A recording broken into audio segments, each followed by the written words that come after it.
Ahojte, poďme na znamenie Škorpión a na mesiac január uvidíme, v akých emóciách sa budete nachádzať a čo možno budete v ten mesiac riešiť. Škorpióni teda nemajú moc pekné karty na január.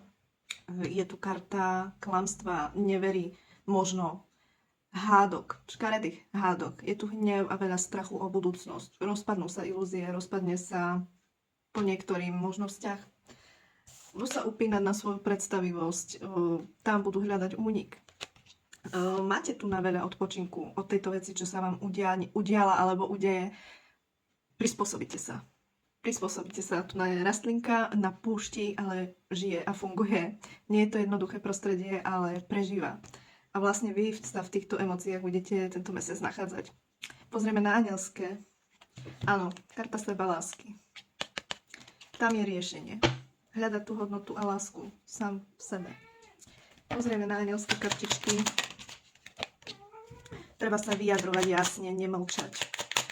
Povedať si svoj názor, povedať to, čo vás trápi. Vyjadriť sa. Ono by sa to malo nejako poriešiť. Nič netrvá večne. Máte tu na to niekoľko týždňov. Sa situácia lepší. Do mesiaca. Ešte vás čaká veľa krásnych chvíľ.